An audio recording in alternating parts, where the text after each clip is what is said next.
Este es un canal permanente de comunicación concebido desde y para los trabajadores. Hechos, testimonios y la vida misma de los trabajadores de la construcción, su familia y su organización sindical.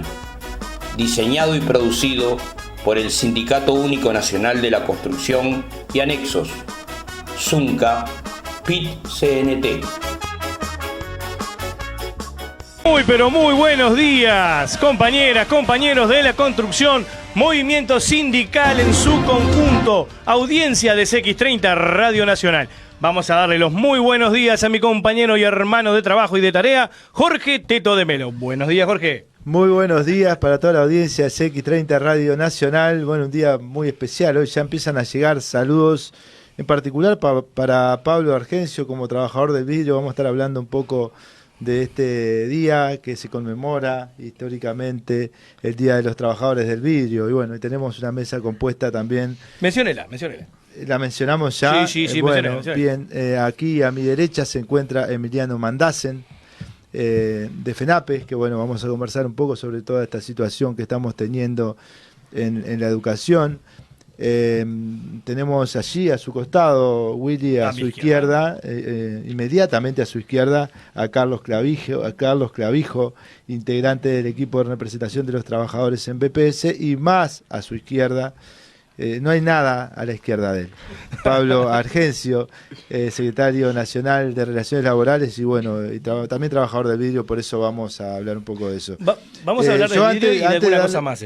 Sí, claro. Sí.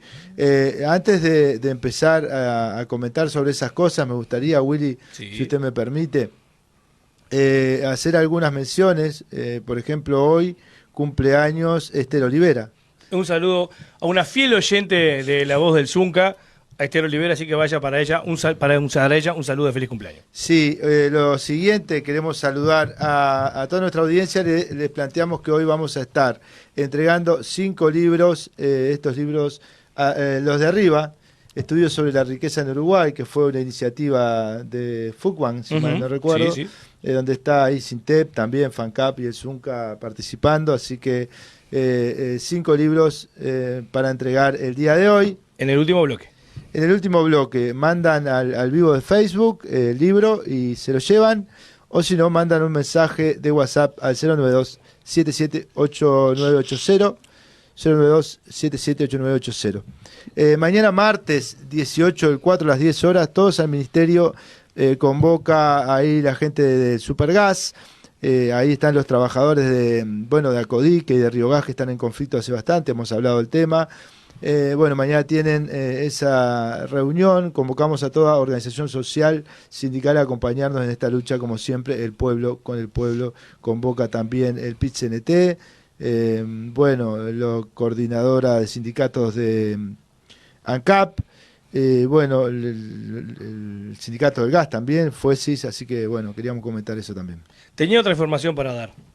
Pásela tranquilamente, si quiere, no la quiere pasar, la pasa después. La pasamos después. Muy bien. Bueno, vamos a empezar con el programa del día de hoy, ya con la parte de entrevistas, porque ya la empezamos de otra manera. Pablo, hoy 17 de abril no es un día más, no es un día cualquiera, en especial para los trabajadores del vidrio. Hay otros temas también que están relacionados, el porqué la fecha, no lo podemos olvidar, lo que pasó, esa masacre en el Paso Molino. Entonces, digo, a ver, ¿cómo, si se llega a este convenio, a este arreglo del 17 de abril, el Día del Vidrio? Vamos a empezar por ahí. Sí, bueno, buenos días para toda la audiencia, agradecer a los compañeros la invitación. Nosotros, en realidad, para saber cómo llegamos a esa fecha, tenemos que remontarnos por allá, por antes del año 2005, cuando en realidad, a partir de la asunción en el año 2005 del Frente Amplio en el gobierno, con la convocatoria luego de 15 años sin negociación colectiva, donde se había retirado el gobierno en aquel momento, en la década de los 90, del padre del actual presidente, donde se retiran de los consejos de salario el gremio del vidrio, que tenía su histórica federación, lo que era la FOIB, la Federación de Obreros de la Industria del Vidrio, queda sin negociación colectiva. Mediados del año 2004, ahí un grupo de compañeros de unas cuantas vidrierías, empezamos a organizarnos como sindicato, en aquel momento Sindicato Único del Vidrio, donde tenemos en el año 2005 nuestra primera negociación colectiva, donde básicamente se empieza a generar la condición de tener categorías que no teníamos y algunas condiciones de niveles salariales que no existían. O sea, en nuestro centro de trabajo, por ejemplo, existía la categoría peón 7 y hacías de todo, ¿no? Desde manejar un camión, cortar vidrio, colocar, hacer tarea de peón, casi que hasta de encargado hacían algunos compañeros. Entonces, a partir del año 2005 tenemos esa negociación y en el año finales del 2005, nosotros en ese momento del año 2005 discutimos en el grupo 8, grupo de los compañeros metalúrgicos, si bien con la convocatoria del Consejo Superior de Salario no había quedado claro en cuál de los dos sectores estaba el vidrio, si en la construcción o como gremio metalúrgico, y nosotros empezamos, aparte de eso, la reivindicación también de el pasaje al grupo 9 que se conquista recién en el 2008. A partir del grupo del convenio colectivo del grupo 901, donde se integra a todos los compañeros del vidrio al grupo 8, al grupo 9, perdón. Pero en el año 2006, en la segunda convocatoria que tuvimos, nosotros ahí, todavía discutiendo en el grupo 8, generamos la condición de tener el Día del Vidriero, del trabajador del vidrio, que, hoy se cumplen, como vos bien decías, Willy, en homenaje a la masacre de 8 trabajadores, muchos de ellos metalúrgicos, y específicamente entre esos 8 compañeros asesinados por las fuerzas conjuntas en ese momento, en la seccional 20 del Partido Comunista, y en Agracia y Valentín Gómez, muere también uno de los compañeros, que era Raúl Gancio, trabajador con 37 años, murió, tenía una hija de 1 año y medio. En ese caso Raúl se vino de muy chico, de adolescente, empezó a trabajar en Biplan, luego terminó trabajando en Codarbi, y fue integrante de la mesa zonal del PICNTI, de la creación de la central también en el primer congreso de la central por allá por el 66. Cuando él es masacrado junto con el resto de los otros 7 compañeros, y en honor a él fue que resolvimos, como trabajador del vidrio, en el convenio colectivo del año 2006, generar el Día del Trabajador del Vidrio en el 17 de abril, en homenaje, junto con Raúl, al resto de los compañeros obreros fallecidos, asesinados ese día. Asesinados, la palabra correcta. ¿Qué significa Raúl Gancio para los trabajadores del vidrio? Ya aclaraste parte, pero nombrar a Raúl Gancio entre los trabajadores del vidrio debe ser importante. Y Raúl lo primero que tiene es una referencia ética, ¿no? O sea, ética como obrero, ¿no? Como obrero de la industria del vidrio, y segundo como militante. O sea, recordemos lo que era militar en aquellos momentos, ¿no? O sea, está claro que lo que estaba en juego era lo más preciado, que era la propia vida. O sea, hay testimonios, tanto en la Cámara de Senadores como también testimonios de varios testigos que presenciaron el hecho, que primero, que a los compañeros se le dijeron que dejaran el local solo y que iba a quedar un solo compañero, y el resto de los compañeros dijeron: no, a Mendiola no lo vamos a dejar solo, ¿no? Porque en todo caso ya habían habido algunas cuestiones de algunas bandas fascistas. Unos días antes se había intentado generar también un atentado el día 14 de abril en la casa de la UJC, donde efectivamente había determinadas condiciones que estaba muy complejo. Y Raúl, con todo eso, no solamente fue de los que dijo que había que poner el pellejo atrás de las palabras, sino que lo hizo, ¿no? E intentó defender la democracia ante el fascismo con su propia vida. Y es claro que cuando uno habla de Raúl, lo que te genera es eso. Primero, un enorme honor y una responsabilidad ser integrantes de una dirección, de un sindicato que él transitó, ¿no? Que él, como varios compañeros, que pelearon por la democracia y que entregaron lo más preciado que cualquiera tiene, que es la vida, en defensa de sus ideales, ¿no? Y que en definitiva fue muerto por eso, ¿no? Por defender sus ideales y por enfrentarse, en todo caso, al fascismo, en una cuestión para regalarnos lo que hoy tenemos, ¿no? Porque en definitiva también a partir de eso fue que se cimentó la libertad y la democracia que hoy tenemos, que algunos, como en el caso de la educación,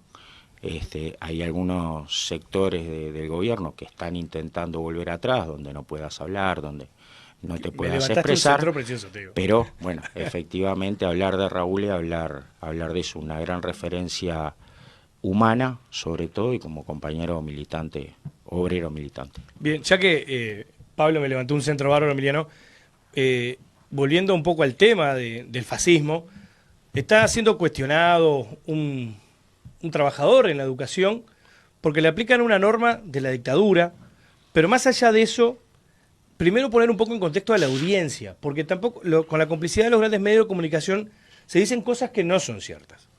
O sea, vamos a poner en contexto a los compañeros y a la audiencia cómo se da eso y esa norma de la dictadura, ese momento del fascismo que este gobierno pone de vuelta sobre el tapete y que no es la primera vez que lo hace. Sí, bueno, primero que nada agradecer mucho la invitación, saludar al Sindicato de la Construcción que viene en un proceso de elecciones contundente, histórico, que además da pruebas cabales de lo que es la democracia sindical. El segundo elemento, bueno, escuchar a Pablo hablar del tema de la 20 es realmente conmovedor. Creemos que muchas veces cuando se intenta avasallar determinados derechos no se tiene idea de la memoria y de la historia que hay. En este momento se va a empezar a desarrollar una asamblea de estudiantes en el local del Zunca y aquella consigna, obreros y estudiantes unidos hacia adelante, está más viva que nunca. El primer elemento que hay que poner en palabras es que el conflicto del IABA no arranca la semana pasada, o sea, esto viene de larga data. El 20 de mayo pasado hubo un episodio que para mí conmueve al gremio estudiantil, a los docentes, que es los estudiantes en una actitud democrática y una actitud de pienso, sin ningún tipo de adulto que esté atrás, empiezan a levantar y a construir memoria con el 20 de mayo.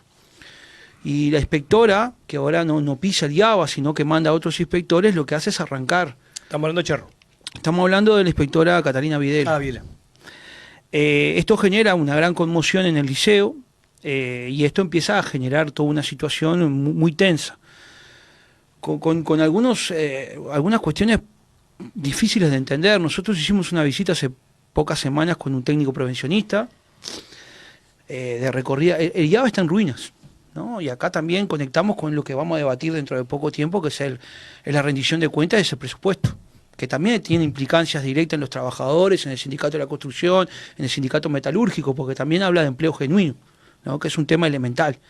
El IABA está en ruinas y hay que hacer un plan de obra. Entonces, circunscribir el problema de IABA a una rampa, que además el propio técnico prevencionista y arquitectos que consultamos dicen que la rampa ubicada ahí es poco viable por el grado de inclinación que tendría, pero creemos que lo que está demostrado, yo estaba escribiendo y de mañana no lo terminé, espero terminarlo en las próximas horas. Yo creo que el episodio de la compañera Graciela bailando en el patio del Ivo con un estudiante, que generó como un rechazo generalizado de la derecha conservadora, y este episodio de la insubordinación sintetizan o terminan de desnudar qué tipo de educación quieren. Quieren una educación para el disciplinamiento, la obediencia y la obediencia de vida, y no quieren una educación para la libertad y la democracia. Creo que estos dos episodios duros, difíciles, terminan de alguna manera de desnudar qué es lo que está en disputa. Entonces, para nosotros eso es, si bien uno no fogonea conflictos para que ocurran, porque lo mejor que le pasa a uno semanalmente es ir al aula a dar clase, pero creemos que terminan de desnudar un proceso que yo me tocaba estar en el exterior en ese momento, teniendo que participar de una actividad en la Universidad de Mar del Plata, y me tuve que venir de urgencia, y es bravo estar lejos y en medio de un conflicto, pero uno empezaba a mirar las muestras de solidaridad, todo el movimiento sindical rodeando, la izquierda rodeando en general el conflicto del IABA, y quedaba muy tranquilo. Y cuando uno llega a la movilización ya comenzaba y ve compañeras y compañeros de todos lados ahí rodeando a los estudiantes. Creemos que es un proceso que construye presente, que traza perspectiva de futuro, pero que además construye memoria, que es una de las cosas que esta gente no quiere. A mí me pasó participar de un debate en un canal y uno de los consejeros decía, pero ¿por qué tienen que hablar de dictadura si no la vivieron? A ese punto estamos llegando. Por suerte los estudiantes se rebelan ante eso, estudian, analizan, toman posición y bueno, estamos ante un proceso que nos invita a pensar y nos invita a construir y nos invita a respetar ese proceso también, porque nosotros, desde el rol que nos toca ocupar, tenemos que ser muy respetuosos de ese proceso, de sus contradicciones, de sus ebulliciones, de sus calmas y de todo lo que ocurre en torno a eso, pero creemos que lo que está en juego acá, más allá del caso puntual, y ahora pongo rápidamente el tema del caso del director.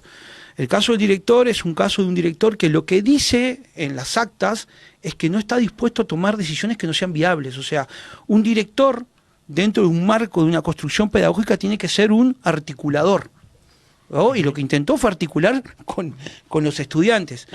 Ahí el error garrafal, que creo que en parte lo hacen porque en el fondo creen en eso, es tomar la 14.101, la ley Sanguinetti, que fue derogada en el 85 por la 15.739, donde lo que hace la 15.739, si bien tenía grandes falencias, es anular de su cuerpo ideológico la palabra subordinación y insubordinación, dejándote sujeto a jerarquía, que es lo que está en la actualidad.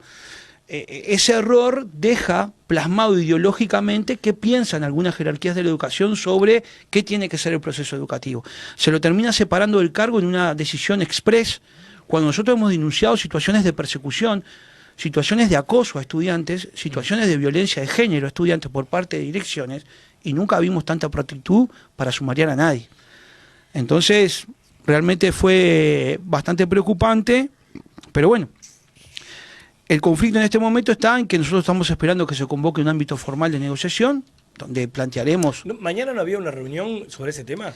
No, hubo una reunión informal entre Gabito, Daisy Iglesias y Julián Mazzoni, Daisy y Julián, representantes de los trabajadores, con profesores del IABA, y los profesores lo que hacen es reclamar el ámbito de negociación formal.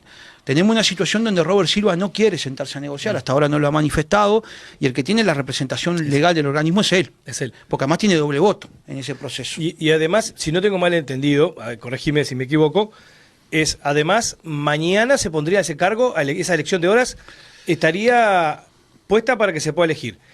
Y a su vez, ya las autoridades están comentando de que si no lo harían por artículo 20. También sabemos ya lo que es artículo 20, si querés explicárselo a la audiencia, que eso, porque en realidad si vas a una negociación, cuando ya tenés eso sobre la mesa antes de negociar, y te estás cerrando la puerta. Sí, el artículo 20 primero es ofrecido a los docentes que están adentro de la institución. Los docentes ya resolvieron que ninguno va a tomar el cargo. Después el cargo iría a elección general, lo cual es complejo, ¿no? Nosotros estamos tratando de que ningún docente afiliado tome el cargo, si bien a veces es una posición muy difícil porque también está lo salarial arriba de la mesa y las condiciones materiales de un docente, además en un proceso de reducción de horas muy importante. Sí. Gente que no tiene horas para trabajar. Sí. Entonces ahí hay un proceso bastante complicado. Sí, yo creo que se cierra una puerta y no es buena señal, ¿no? Por eso. Es parte de lo que los estudiantes están debatiendo en este momento.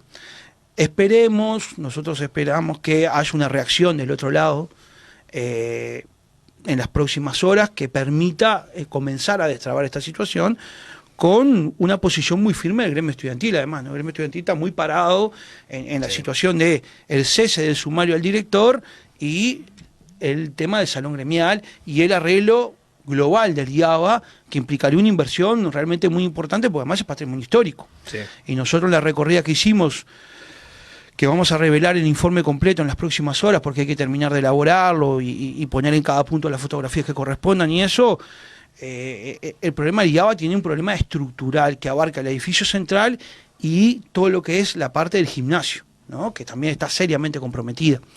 Pero bueno, veremos. Nosotros estamos dispuestos a negociar, ya lo dijimos. La idea es sentarnos rápidamente a ver cómo se destraba con una cuestión que tiene que quedar muy clara. Nosotros no vamos a negociar por los estudiantes. Entonces, nosotros negociaremos la parte que nos corresponde a nosotros, claro, son carriles diferentes, en el marco de la negociación colectiva, sí, claro. Pero lógicamente hay que convocar a los estudiantes para un espacio donde el primer criterio no sea ni el autoritarismo ni la imposición, sea un criterio pedagógico de construcción con los gurises. Pero bueno, vamos a ver. Vamos a ir viendo. Cable, el gobierno que de coalición que tenemos actualmente acá, viene negociando, digamos, todo tipo de acuerdo político, pero acuerdo social con las organizaciones sociales, ninguna. ha escuchado, se está, a mi forma de verlo, dejando un poco de manipular y llevarle análisis y chantajear, que Cabildo Abierto lo chantaje. Digo, ¿cómo ves esa realidad? Porque acuerdo social no, acuerdo político sí, lo que es una muy mala señal. Sí, exactamente. Primero, saludar a los compañeros y compañeras del vidrio en la conmemoración de su día. Claramente este gobierno lo que viene haciendo es lastimar la democracia y tiene mucho que ver también con lo que pasa con la reforma jubilatoria. Por lo tanto, lo que se ha dedicado el gobierno a lastimar la democracia, la participación y no escuchar a realmente los que están en el asunto. Por ejemplo, en la educación no escucha ni a los alumnos ni a los maestros, en el tema de seguridad social no escucha a las organizaciones sociales y aparentemente tampoco escucha a las organizaciones políticas. Nosotros decimos que en este momento el proyecto de reforma jubilatoria ya es un mamarracho. ¿Y por qué decimos que es un mamarracho? Porque de lo que salió de la comisión de expertos hoy ya casi ni queda nada. 100 artículos modificados. 100 artículos modificaron.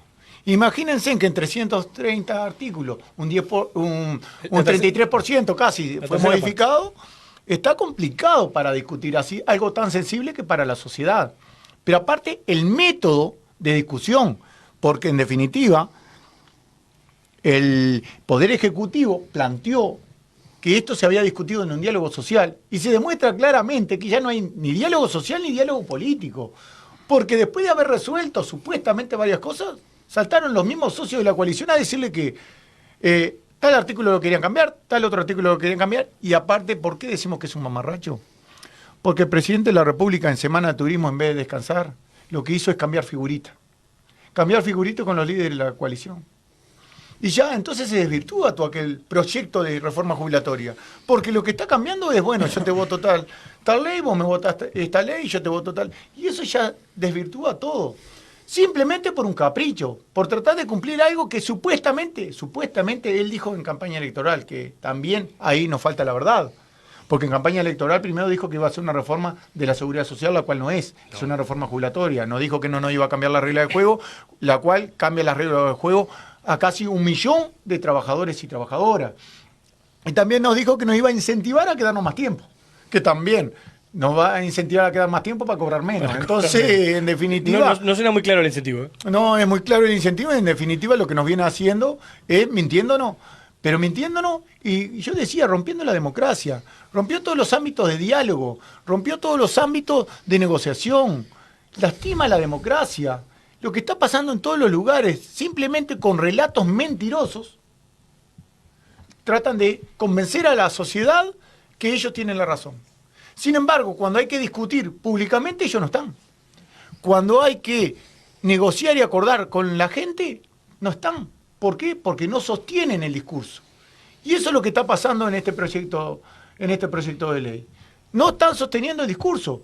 Es más, están quedando pegada a toda la coalición de gobierno. ¿Por qué? Porque en definitiva se demuestra claramente que nos vienen mintiendo desde el momento que nos dijeron que todos íbamos a ganar. Porque en definitiva ya no solo el PCNT ha mostrado números en los cuales ha demostrado que la gran mayoría pierde, sino Simbe también. El contador Camacho, un referente en el Banco de Previsión Social, y es de parte de la seguridad social, porque una persona reconocida en la seguridad social, no solo a nivel nacional, sino internacional. Por lo tanto, ya no lo sostienen ni ellos mismos. Hasta un representante de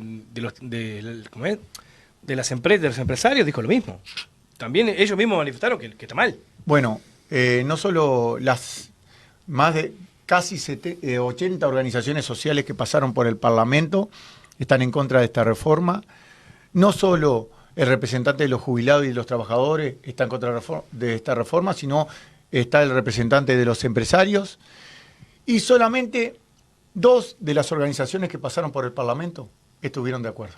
Una fueron las AFAP y otra fueron las grandes cámaras empresariales. No los pequeños comerciantes como están representados en el BPS. Entonces, hay una minoría que aprueba este proyecto de ley. Y hay una mayoría que está en contra. ¿El gobierno está dispuesto a sostener eso?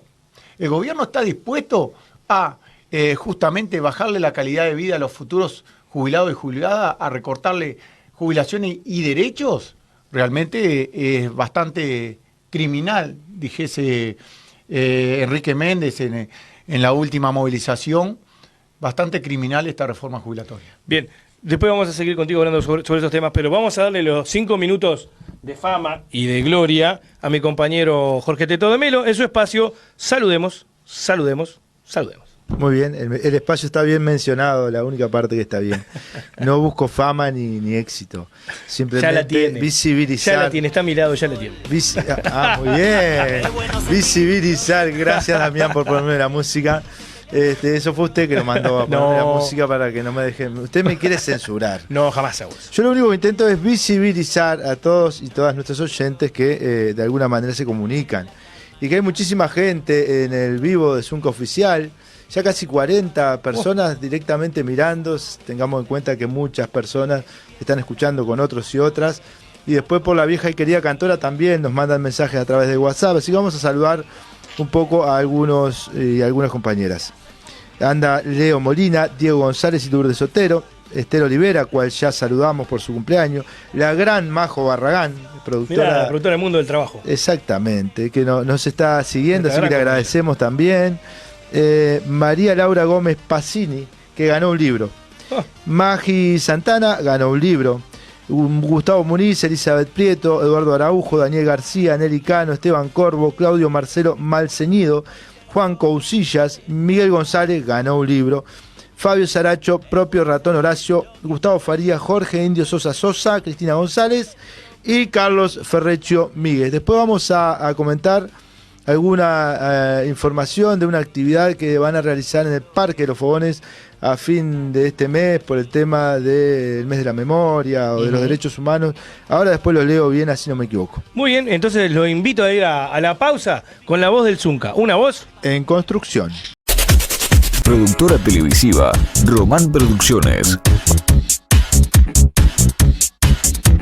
Para 227 canales de TV en 27 países de los 5 continentes.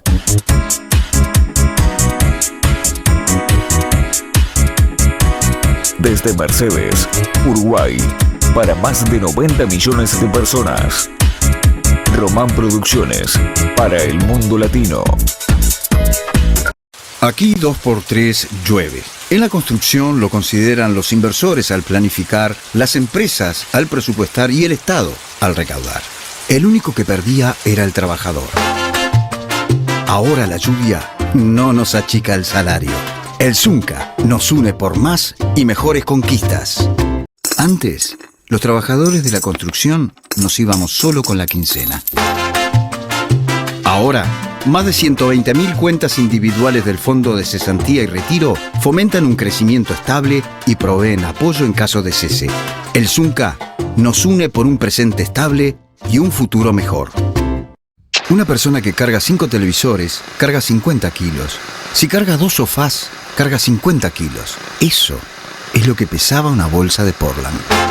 Ahora pesan 25 kilos, evitando lesiones causadas por cargar pesos extremos. El Zunca nos une por una ley nacional de seguridad y salud laboral. Para los trabajadores de la construcción, 44 horas de trabajo rinden más que 48. La reducción de la carga horaria significa un aumento del salario real, de los puestos de trabajo y del tiempo libre.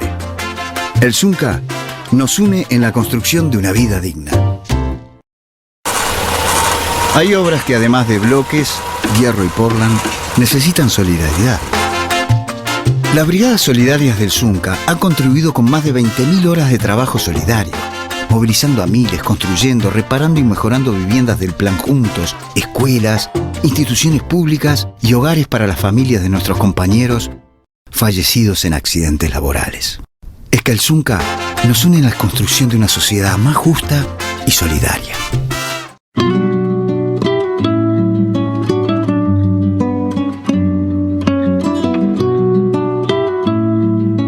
Hoy la vida sale a trabajar con la alegría de contar con más derechos, porque a través de una lucha de años, la seguridad en el trabajo es ley en la conciencia de los trabajadores, y porque no hay pena mayor que la pérdida de una vida, y es con el respeto de las normas de seguridad que la mayoría de los accidentes laborales pueden evitarse. para que el pan y la dignidad de hombres y mujeres no se confundan con las lágrimas, para que ninguno falte donde se lo está esperando.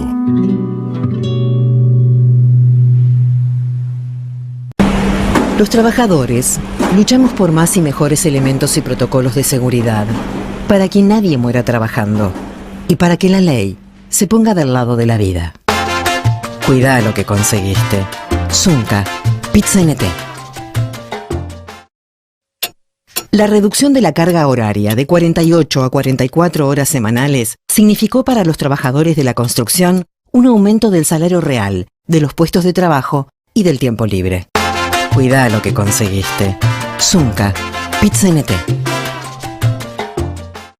Los convenios alcanzados hacen que la higiene en las obras ya no sea un baldazo de agua fría, porque para los trabajadores la dignidad es tan alta como el pan.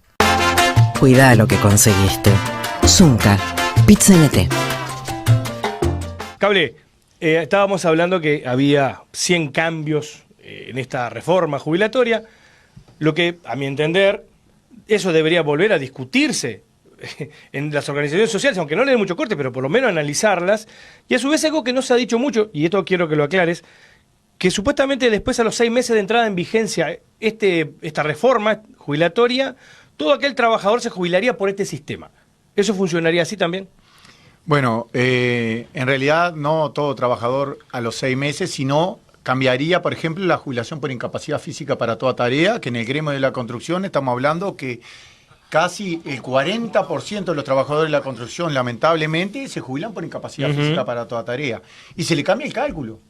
Se le cambia el cálculo de manera de que van a perder hasta más de un 20% en algunos casos de lo que cobrarían hoy de jubilación por incapacidad física para toda tarea. La verdad que en un momento tan difícil, porque el trabajador nunca piensa en incapacitarse para cobrar una jubilación. Lo que piensa el trabajador es terminar su vida laboral de la mejor manera. El sistema y la organización del trabajo, lamentablemente, todavía hace que muchos trabajadores y trabajadoras no terminen su vida laboral de la mejor manera. Y bueno, esto juega todavía en contra. Es más, es como que nos castigan porque aparentemente nosotros nos lastimamos a propósito, por eso te voy a pagar menos. Eso es lo que te está diciendo.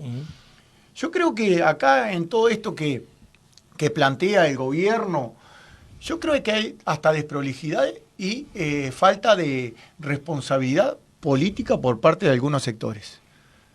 Yo voy a hacer una pequeña reflexión. El 27 de diciembre votaron todos los de la coalición de gobierno este proyecto de ley en el Senado. Todos levantaron la mano. Meses después hay actores de los mismos que votaron que tienen dudas con el proyecto de ley y quieren cambiar artículos. Entonces, ¿votaron sin leer el proyecto de ley irresponsablemente en el Senado? Yo me pregunto eso. Si hay 100 cambios, ¿no se dieron cuenta en el Senado? ¿No lo estudiaron los senadores o no les importó? ¿O no les importa esto y solamente lo que hicieron es, bueno, tengo un acuerdo, levanto la mano y que después discutan los demás? No. Yo soy legislador, senador, y tengo que tener la misma responsabilidad que el diputado. Por lo tanto, creo que es un grave error que cometieron algunos senadores de la coalición de gobierno que levantaron la mano libremente, sin responsabilidad ninguna, y hoy ellos mismos se juntaron con el presidente de la República para presentar varios cambios y ahora pidieron un cuarto intermedio hasta el 20 para presentar otros cambios a otro sector.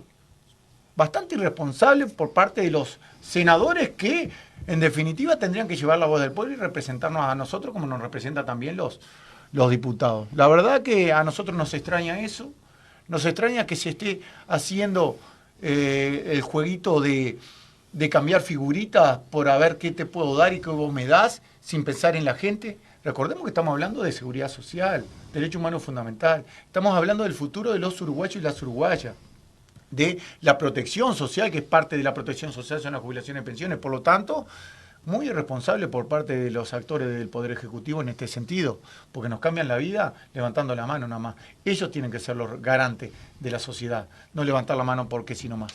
Bien. Emiliano, te voy a sacar un poco del tema del IABA. Sigue adelante lo que tiene que ver con la transformación educativa. Pero sigue adelante como lo hablamos, al método Robert Sirval, un poco de prender fuego todo, porque sigue alejado y sin la participación de los cuerpos docentes. Sí, sigue la transformación en 3 dimensiones muy claras, ¿no? Nosotros lo denunciamos, un ajuste presupuestal, un ajuste pedagógico que implica de alguna manera el no acceso democrático al conocimiento universalmente válido, y un ajuste de derechos que el IABA es un capítulo más de ese ajuste de derechos. Creemos que vamos rumbo a una rendición de cuentas donde lógicamente se cae un mito de la administración. Yo me acuerdo cuando Robert Silva estaba en campaña electoral como candidato a vicepresidente y la coalición en su conjunto decía, bueno, el problema de la educación no es un problema de recursos, sino es un problema de gestión. Bueno, se comprobó claramente que siempre hay que gestionar lo mejor posible los recursos, pero hay un problema de recursos evidente. Es más, tenemos la situación dramática de que actualmente la administración hace caja retrasando el proceso de elección de horas para pagar respecto a la reforma. O sea, deja gente sin laburo un mes y sin jornal un mes para hacer caja, para pagar cosas de la propia transformación educativa. El segundo elemento es el pedagógico. Hay una cuestión muy dramática que está vinculada también a la previsión social y está vinculado a todo este proceso. Es que séptimo, octavo y noveno implican la primarización del ciclo básico y que las grandes mayorías de los jóvenes de este país salgan rápidamente al mercado laboral. Y no problematizar que el mejor acceso a puestos de trabajo se va a dar con una educación integral y que no tranque la formación básica solo en ciclo básico. Y que hablemos de una educación politécnica integral, que es lo que tendría que estar en debate en este momento. Eso también implica dos elementos sustanciales. Las grandes mayorías y los sectores más pauperizados, a lo único que se aspira es que salgan rápidamente como mano de obra dúctil y obediente. Esto queda muy claro también con el proceso de previsión social que se quiere construir, que además no es previsión social, es una reforma jubilatoria esto, porque no hay una integralidad en el análisis, no hay un sistema de cuidado, no hay un sistema de prevención de aquellos trabajos que implican un deterioro mucho más rápido de lo que es la vida del trabajador, ¿no? Un trabajador de la construcción, después que se jubila, los años que tiene de supervivencia física son menores a un docente. Entonces, hay que estudiar la globalidad del problema. Y el otro tema central que nosotros vemos es el tema de ajuste de derechos, que creemos que es un tema que tenemos que prestarle atención y no verlos divorciados uno del otro. Nosotros creemos que hay una consigna que el PIT-CNT colocó hace algún tiempo que es clave, es un modelo de desigualdad. Lo que estamos transitando es un modelo de desigualdad, un ajuste en toda la línea que implica de alguna manera minar los aspectos de construcción colectiva de la sociedad, ¿no? El sálvese quien pueda. O sea, acá lo que se trata es de individualizar y no de lograr generar procesos de construcción colectiva. Y creo que les está saliendo muy mal. ¿Por qué? Y porque el movimiento sindical y las organizaciones sociales han salido al método que está arriba de la mesa. Un método que el ZUNCA aplica claramente cuando sale con las brigadas por todos lados, un método que está aplicando el equipo saliendo en cada barrio, en cada patio, en cada lugar a hablar de educación. Nosotros estamos tratando de hacer lo mismo, apostando a la cultura, al deporte, bajando al territorio y hablando con la gente, porque no hay otra fórmula de romper el blindaje mediático que hay con respecto a estos temas.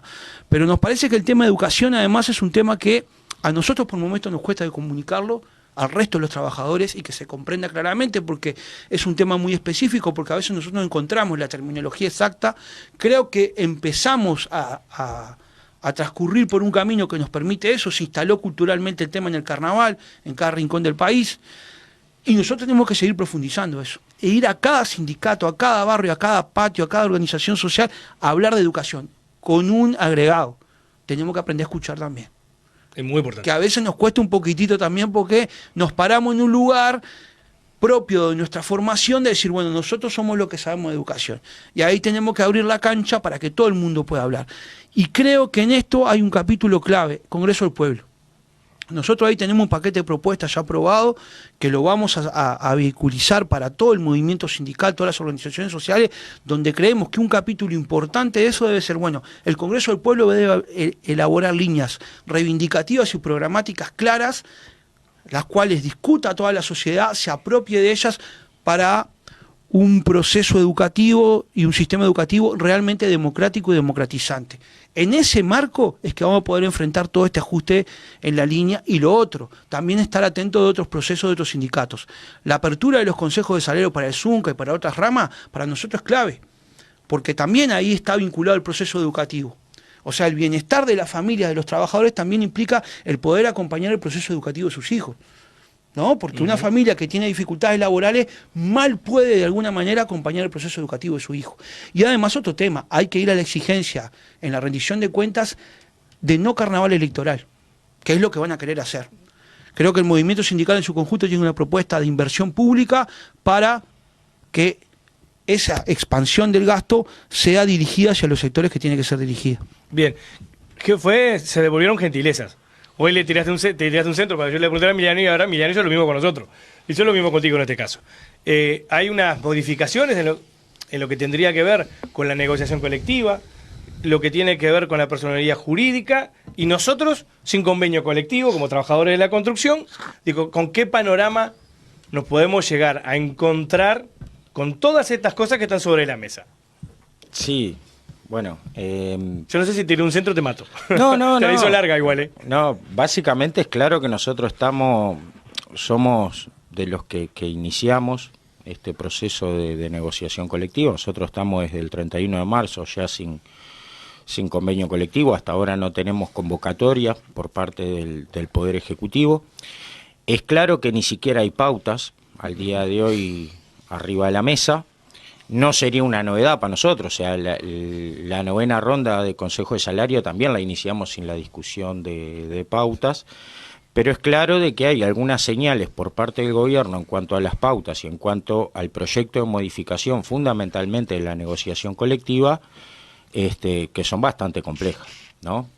Primero, se coloca en cuanto a las pautas salariales un planteo que es mentiroso, ¿no? Que es el de que los trabajadores van a poder recuperar el salario real perdido desde el 2020 a la fecha recién al final del gobierno, ¿no? Que para que eso pase también en algunos convenios firmados se tienen que alinear todos los planetas, ¿no? O sea, porque en realidad sí, quizás tal vez si pasa todo esto podría pasar. Es claro de que nada dice sobre el proceso de pérdida salarial que se da a lo largo de estos 5 años que se estaría dando. Nosotros somos de los pocos gremios que hemos logrado mantener en nuestra negociación colectiva la no pérdida de salario real, pero también hay una parte que el gobierno se olvida, ¿no? Porque la pandemia le sirvió y mucho en realidad para aplicar determinadas políticas neoliberales que quería hacer, y que todas estas muestras, los temas de la educación, los temas de seguridad social, son el tema de la modificación incluso del IRPF, o sea, son todos temas claramente de que en realidad ajusta sobre los sectores populares, porque, a ver, ¿quién no está de acuerdo, por ejemplo, para meterme en el tema del cable, ¿no? Sobre el tema de seguridad social, de que para sustentar la seguridad social se necesitan nuevos recursos? Estamos todos de acuerdo. El problema es que esos recursos no pueden salir solamente sobre el pobrerío, porque cuando uno analiza, por ejemplo, los aportes a la seguridad social, y no estamos hablando de la meca del socialismo, ¿no? O sea, los aportes que genera el sector empresarial en Estados Unidos o en el Brasil de Bolsonaro, el sector empresarial genera un aporte en Brasil del 12,5% y acá del 7,5%, ¿no? Entonces, desde ahí, esos sectores... A veces menos. Y a veces menos. Claro, pero digo, eso sí, hablas al campo, que es de los que ha tenido mayor crecimiento económico todavía, más todavía, pero esos sectores que han sido los que han metido más plata en el extranjero y demás, ¿no? No están en condiciones, en todo caso, de generar un proceso de aportación a la seguridad social diferente al que tienen hoy. Yo creo que sí, pero bueno, es parte lo de los convenios colectivos, donde les vino muy bien la pandemia, ¿no? Les vino muy bien la pandemia para decir que vas a recuperar. Ahora, la economía hoy en Uruguay está en niveles superiores a la pandemia, o sea, superiores a la prepandemia. Entonces, esa plata que ha crecido, ¿no? En el PBI o en el PIB, como quieran llamarlo, ¿no? Si no va a los bolsillos de los trabajadores, que es lo que está planteando el gobierno, va a los bolsillos del de riñón cubierto, ¿no? Que es uno de los elementos que está planteado hoy ante la negociación colectiva. Y la modificación de la negociación colectiva, que precisamos 3 programas para hablar, ¿no? Porque si bien solamente tiene 4 o 5 artículos, tenemos largo rato para hablar, donde se flexibiliza la negociación colectiva, donde se promueven los descuelgues para las empresas, donde generan condiciones como es de casi que eliminar al gobierno. Hay Hay uno de los dichos que el actual presidente dijo en campaña, ¿no? Que la fruta nunca cae muy lejos del árbol, ¿no? Y eso evidentemente así, porque su padre retiró al Estado de la negociación colectiva, y si bien acá no se retira el Estado de la negociación colectiva, sí en una de las modificaciones que tiene la ley dice que el Estado no va a participar más, ni va a definir más sobre cuestiones bipartitas o tripartitas. Entonces, que me expliquen, por ejemplo, si como en el convenio colectivo pasado del sector doméstico no se llega a un acuerdo, ¿qué es lo que va a pasar? Porque el Estado no va a hacer propuesta, no va a votar ninguna de las propuestas, ¿qué es lo que va a hacer? O sea, simplemente que me convoquen a una mesa y que después dependa de la fuerza de las organizaciones sindicales en ese sentido. Es claro que estamos ante un proceso de negociación colectiva bastante complejo. El Zunca efectivamente va a ser ejemplo, o para bien o para mal. O sea, si nos rompen la negociación colectiva, está claro que el inicio de la negociación para el resto de los sectores va a ser más complejo, y si el Zunca avanza en la negociación colectiva, es claro que por lo menos genera un respaldo mayor. Nosotros vamos a ir por una negociación colectiva que sea dinámica, que sea muy intensa en cuanto a la negociación, y que claramente defienda los derechos que durante décadas hemos conquistado y que no vamos a dejar que se estén discutiendo cada 3 meses como se proponen hoy, ¿no? Porque en aquello de la ultraactividad, básicamente lo que te están proponiendo es que todos los derechos, beneficios y conquistas que el movimiento sindical ha tenido a lo largo de décadas se puedan estar discutiendo cada vez que cae un convenio colectivo, y se van a romper los dientes a aquellos que intenten, en todo caso, generar las condiciones para que este gremio retroceda y los beneficios de los compañeros retrocedan. Por lo tanto, los compañeros saben, lo vamos a estar convocando rápidamente, vamos a tener seguramente cuando ya el CDN, que se va a estar juntando próximamente, resuelva una asamblea general, y el inicio de toda la negociación que, como decía el viejo y querido otro referente ético que tenemos como el Chimango, va a ser a Dios rogando y con el mazo dando, ¿no? Acá no hay parate por el Congreso y las elecciones, se sigue de largo y vamos a un año de negociación colectiva y de presupuesto nacional que, como bien decía Emiliano, es importante para los trabajadores de la educación, es importante para los trabajadores de la construcción, pero es importante para el pueblo general, porque en definitiva los dueños de las empresas no son los que van a la educación pública. Entonces, si yo tengo un IABA decente o no, son mis gurises los que en todo caso hacen uso de esa educación, y no depende específicamente de en qué sector trabajás, sino si sos trabajador o de riñón cubierto. Entonces, en esa pelea los compañeros saben que vamos a estar discutiendo por condiciones de trabajo y también para aquello que el pobrerío, nosotros en definitiva somos los que usamos educación, salud, vivienda, y vamos a estar ahí al pie del cañón. Muy bien. Cable, una pregunta media rápida porque el tiempo nos va apretando. ¿Qué cambios se pueden mencionar de esos 100 se han cambiado? Bueno, está difícil esa pregunta. Sí, bueno, porque justamente larga también. No, porque justamente algunos cambios se dicen, se pronunciaron, pero son títulos. El desarrollo solamente lo tienen los de la coalición. Ah, tampoco lo largaron. No, por eso es muy difícil discutir algo que no tenés arriba de la mesa. Algunos cambios podemos tener arriba de la mesa, como por ejemplo el titular que dice: la pensión viudez quedará similar a lo ya vigente. ¿Qué es similar? Tenemos otro titular que dice: la inversión de las AFAP en el exterior tendrán garantía. ¿Qué tendrán garantía? ¿La garantía la van a dar los trabajadores? ¿La va a dar el Estado o la van a dar las AFAP? Son 3 cuestiones totalmente diferentes. Entonces, si tenemos titulares y no tenemos realidades, ¿sobre qué vamos a discutir? Esa es una de las grandes premisas que tenemos. Y algo que decía Pablo recién: si será importante la negociación colectiva para la seguridad social, que gran parte del financiamiento viene a través del aporte de los trabajadores. Cuanto mejor salario tengan los trabajadores, más finanzas tiene la seguridad social. Si será tan importante la seguridad social, pero a su vez, porque si hay más gente trabajando, también hay menos seguro de paro. Si hay más derechos en la negociación colectiva, también hay más protección social. Si tendrá mucho que ver el mercado laboral justamente con la seguridad social, y hoy se está descuidando esa parte, ¿no? Y justamente una de las cuestiones que hablaba Pablo hace un ratito, estos 3 años de pérdida de salario y jubilaciones, justamente no solo perjudicó a los jubilados que tenían peores jubilaciones, no solo a los trabajadores, sino a la seguridad social también. Por lo tanto, cuando a nosotros los trabajadores nos va bien en la negociación colectiva, le va bien al pueblo. ¿Por qué? Porque en definitiva eso genera no solo mejor calidad de vida para los que están trabajando, sino para aquellos que no están trabajando y que necesitan de la seguridad social, también les da un respaldo de que la seguridad social está bien financiada. Emiliano, un medio corto también. ¿Crees que habría que cambiar un poco la imagen, digamos, del gremio de la educación? Porque varios gobiernos y con con la complicidad de los grandes medios, a veces ponen al sindicato de la educación, y en especial muchas veces de Montevideo, como que son los terroristas y los malos de la película. También hay un ensañamiento con lo que tiene que ver con los trabajadores de la educación. Recordemos lo que pasó en San José, con la profesora de UTU, contigo mismo, o tuvieron que hacer la denuncia en la OIT, a escuchas telefónicas, ha pasado de todo. Hay como un ensañamiento también con el gremio de la educación.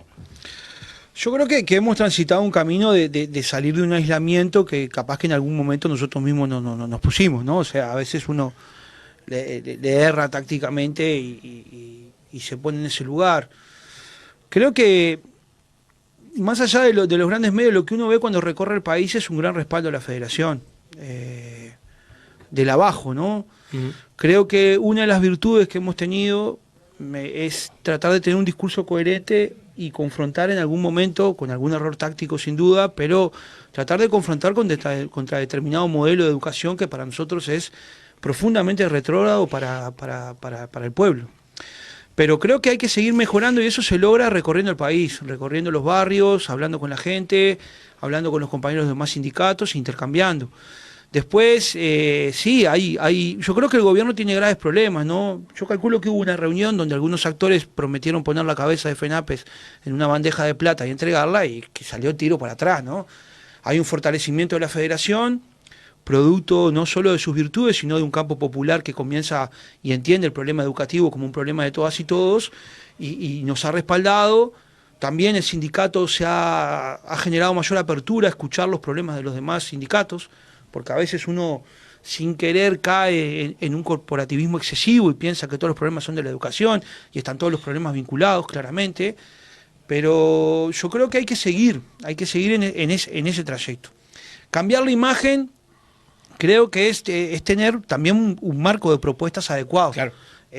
Nosotros tenemos un Congreso de Políticas Educativas que resolvió una batería de propuestas muy importantes, donde hay un sistema de becas potente, donde está el sistema de cuidados arriba de la mesa, donde planteamos claramente que tiene que haber autonomía y gobierno como elemento constitucional, donde planteamos un tema presupuestal bastante importante. Entonces, en ese marco creo que uno va potenciando sus propuestas, no se entrampa solo en que el sindicato para y no propone, y ahí comienza a articular con los actores que tiene que articular. Después hay una disputa ideológica con los cuales nosotros no vamos a llegar a un acuerdo. Eso tenemos que tenerlo claro. O sea, ahí hay un marco que yo creo que es un gran debate que se debe a la izquierda, ¿no? Porque eso, a mí lo que me asombra, que en este marco de disputa hay gente que diga, no, pero en el fondo estamos todos para la misma, y no estamos todos para la misma. No. Hay que empezar a decir las cosas como son. O sea, hay un sector de la sociedad, el de Reunión Cubierto, que no va a estar de acuerdo. Y qué sé yo, y son una minoría que de alguna manera transita por los espacios reales de poder y por la acumulación de la riqueza y es el responsable de que grandes sectores populares estén marginados. Entonces, yo creo que hay con sectores que tenemos que llegar. Hay un sistema de alianzas con los sindicatos, con las organizaciones sociales, con determinados sectores de capas medias, con determinados sectores de productores, que hay que llegar y hay que sentarse a discutir. Este es un canal permanente de comunicación concebido desde y para los trabajadores. Hechos, testimonios y la vida misma de los trabajadores de la construcción, su familia y su organización sindical. Diseñado y producido por el Sindicato Único Nacional de la Construcción y Anexos, SUNCA, PIT-CNT.